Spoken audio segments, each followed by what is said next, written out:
Transcription number 139 at 75 words per minute. Be ready. 5 seconds to go.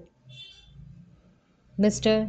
Deputy Speaker, Sir, there is a ban on transporting agricultural produce from one part to another part of the country. During the last session, the Honorable Minister had announced that this ban will be lifted, but it has not been done till now. The farmers are unable to take their produce to any part of the country. As a result of total neglect towards agriculture, the allocation given to this field has decreased from 4% to 3% in the annual plan outlay. The allocation for National Bank for Agricultural and Rural Development is going down in every annual plan in comparison to the annual plan of 1992-93. Similarly, only 6% amount has been provided for loans and electricity. There has been no considerable increase in it in the last year. This step of the government is totally unjustified towards the farmers and agriculture.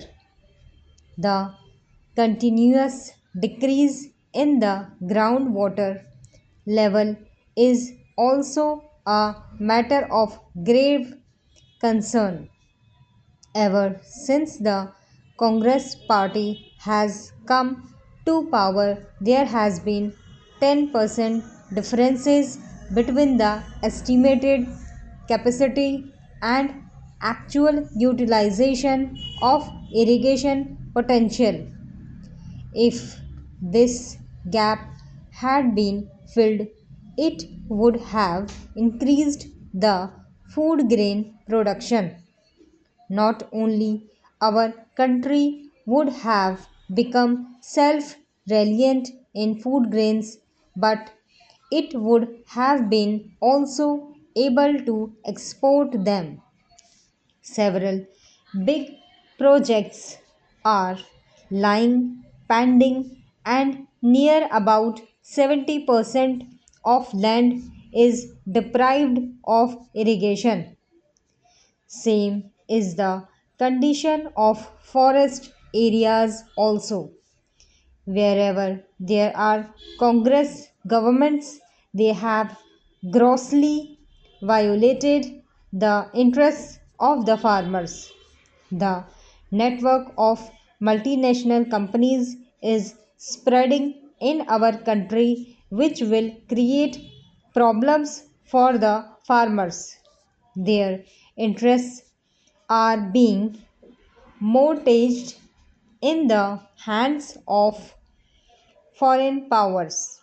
Due to this reason, the country is becoming dependent on others, and it can jeopardize our political and social freedom. Mr. Deputy Speaker, Sir, it is bad luck that our farmers are not organized today. But the day they become organized, they can revolt. Since the time this Congress government has been formed, it is not even ready to accept rightful demands. Unless such activities as sabotage, economic blockage, and gherao are adopted, the government is not able to understand the problem. So, I would like the government not to create so much problem for the farmers that they are compelled to revolt. Mr. Deputy Speaker, sir, my party and myself totally oppose the Dunkale proposals. It is very regretful that these proposals have caused infighting among the cabinet members. One of your ministers says that export of our country will increase with the acceptance of the Dunkale proposals, and another minister says that such acceptance will destroy our country. So there is difference of opinion in the cabinet also. One minister is opposing while another minister is supporting the Dunkale proposals. When there is so much difference of opinion in the cabinet itself, what right they have to remain in government? One of the two ministers should go. The minister who is opposing his government's policy should resign. If the government is ready to accept the Dunkale proposals, the agriculture minister should resign, and if the government is not accepting the proposals, the commerce minister should resign, as he was praising the proposals.